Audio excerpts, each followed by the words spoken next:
Hey guys, welcome back to 1922 Project. My name is Kelly, and today we are going to finish our t-shirt quilt. So if you haven't been watching, I've got several videos on how I put together a t-shirt quilt. This one is actually a memorial quilt, but it can be just, high school graduation, college graduation, whatever.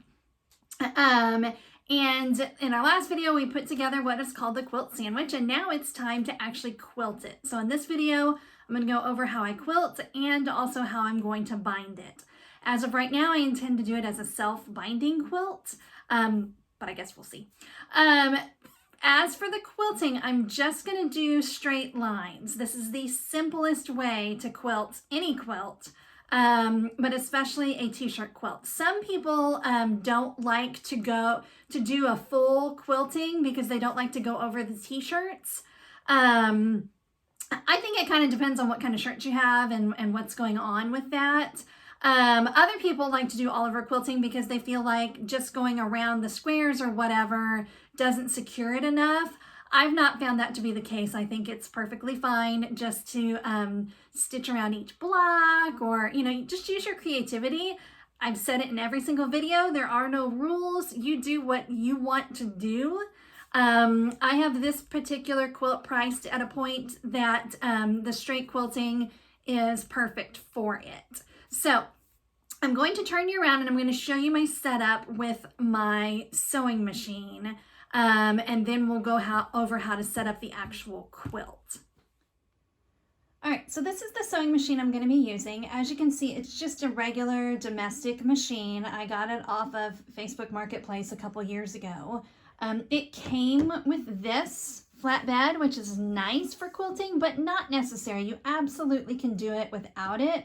My old machine didn't have it, and I did it without it, but it just helps carry some of the weight of your quilt as you're quilting. I'm using some light gray thread for the whole thing, and I've loaded up some extra bobbins. If you're doing a free motion quilt, you'll need a ton of bobbins, but for straight line quilting, you probably aren't going to need as much, but I guess we'll see if I loaded up enough. Also, when my machine comes on, my stitch length is set to a 2.0. We're going to bump that up quite a bit, because you want your stitch length to be a little bit longer. We might even go to 4. I'm going to see what that looks like, and then we might bump it up even more. So, did I say the thread? The thread, you want to get thread that is for machine quilting. I probably just got that at Joann's. And the same for the bobbin. So remember, whatever color bobbin you have, that's going to show up. It's going to show up on the back of your quilt. But I thought the light gray would look nice, better than a stark white. The light gray also helps disguise any sort of errors or jump stitches or whatever. So what else? That's it. I'm using just my regular foot. If you were doing free motion quilting, you would need a different foot. But we are only doing straight line quilting, so we're just going to use our regular foot for this. So let me show you how I set up my quilt to be able to do this, because remember, when you get to the middle of your quilt, you've got half of a quilt that's got to fit in here. So how do we do that? So when you start quilting, you want to start in the center of your quilt and work your way out. That will just to help keep things from shifting too much. So basically all I did, this quilt is not huge, so it's actually pretty easy to fit in my throat here. But I just rolled up this side.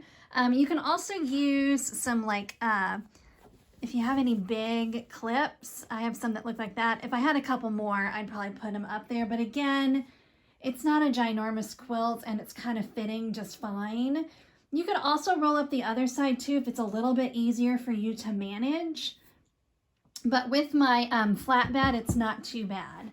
So basically all I'm going to do is I'm going to come up here to the top and I'm going to start, I think what I want to do, and again, this is all, it just depends on how you want it quilted. Let's use this one as an example. It's a little bit easier. I'm going to just sew a straight line. It's called stitching in the ditch. So right here where these two meet, I'm going to sew a straight line here and here. And I'm going to do that on each one of these long side edges.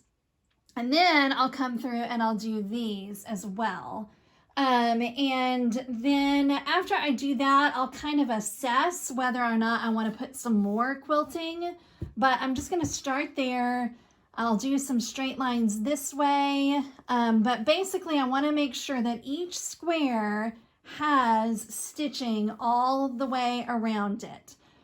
Again, some people like to go ahead and do more quilting in here just to keep everything together.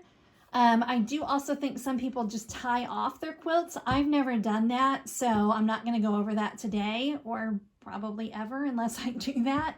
I always quilt them. I don't find that things get out of control if there's not a ton of quilting here. So we're just going to stitch around, and we'll take a look at it after I've done all that. Okay, I apologize. I don't have a great way to video this hands-free. But basically I've come to the end of this part. You could keep going. Again, it's all what you want to do. You could keep going, but I'm going to stop here. And then basically I'm going to take this, let me cut my thread. I'm going to take this, I'm going to lift my presser foot. I'm going to take this and I'm going to fold it, and I'm going to work my way down as far as I can until this gets too bulky. And then you have to switch it and go the other way to where this is underneath your throat plate. Does that make sense? Is that called your throat plate? This is your throat. So I'm just going to keep going with that. All right, my hair's up now. You know I mean business. So it is mostly quilted. I just did, obviously you're not going to be able to see on this side. You can kind of see on this side. So it's just some straight lines. And again, you could do more. You could do, a bunch of lines going. When I do that, I use my foot as my guide to space apart my lines, but I kind of do them to where it looks purposeful that they're not perfect, if that makes sense. Because I think if you try to make them perfect, it looks worse than if you're like, oh, obviously these are not supposed to be straight lines. So the only other thing I did that we did not discuss, it was kind of a last minute thought. So since, especially my middle ones, since I'm not doing any quilting here, like I said before, sometimes you do have to worry about things shifting, like when it gets washed or whatever. And some people will tie these off or, what have you. My machine has a little decorative stitch. So I don't know if you guys can see this, but let's see if I can find one. I put some of these, see that little stitch right there, randomly, like on the quilt to kind of keep these, like I might put another one right here. Let me see if I can find one that shows up good. Like there's one, just a little, it's like an asterisk, a little star. There's one, just to kind of keep them from shifting, but it's nothing too obvious. And it still looks cute and decorative, and then it's really cute on the back. I need to cut my threads, but it looks pretty cute on the back. You can kind of see one there. So I'm going to put some more kind of sporadically, but then we have to do our binding. So first thing that we are going to do is we're finally going to cut let me find a good side. We're finally going to cut the batting. So start with your batting and cut it straight with this. We're not going to do we're not going to cut the back yet. We're just going to cut this. Let me get my scissors.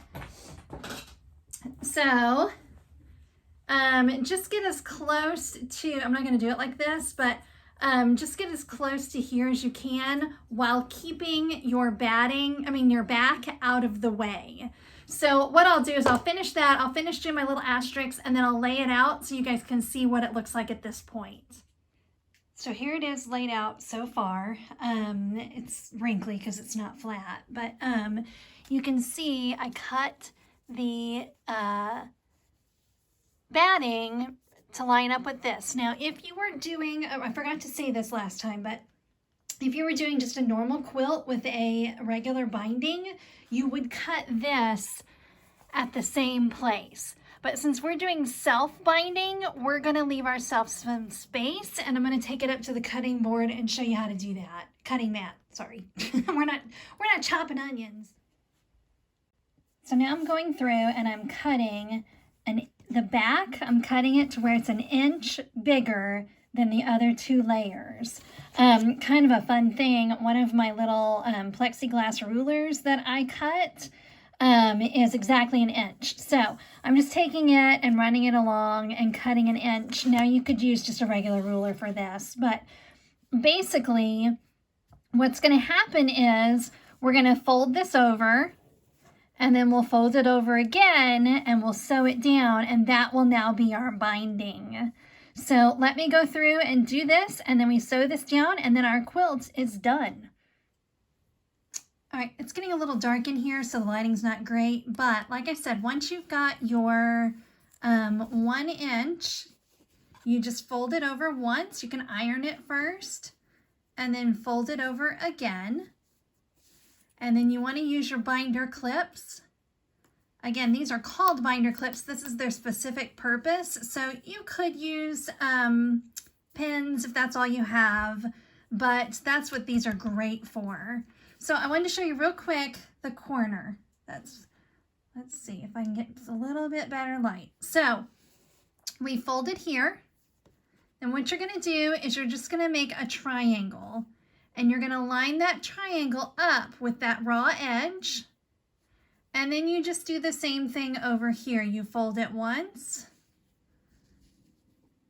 And then you fold it again. And that'll give you a nice mitered edge there, and you can kind of fidget around with it. I'm kind of shaking my camera here and not doing a great job, but you get the idea. So let me show you that again. Maybe we can make this one a little bit better.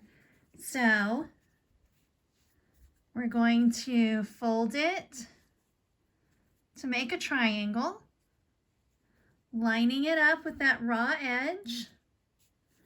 Then you fold this side in half and in half again. And then gives you that, and then you just keep going. And we're going to do that all the way around the, see, I'll probably fix that just a little bit to where that lines up a little better. Let's see. I think it's the angle of that isn't quite right, and then there we go. That's a little bit better. A little too much. But right there. I have one. I should have shown you guys. I've got one corner that's beautiful. Some will turn out better than others, but just keep folding and clipping all the way around, and then whoops, hello. Flick your binder clips. And then we'll just sew at like a quarter, well, not even a quarter of an inch, like 1/8 of an inch right here, just catching that edge. We'll sew all the way around and finish off the quilt. All right, so here's what the binding looks like, all sewn on, and our nice little mitered edges. It's kind of impossible to get, oh, and there's my little, see my little decorative stitches I did instead of a full quilting. There's one right there. So it's kind of impossible to get the whole thing in a video shot, so I'll take a picture of it and show you guys that way.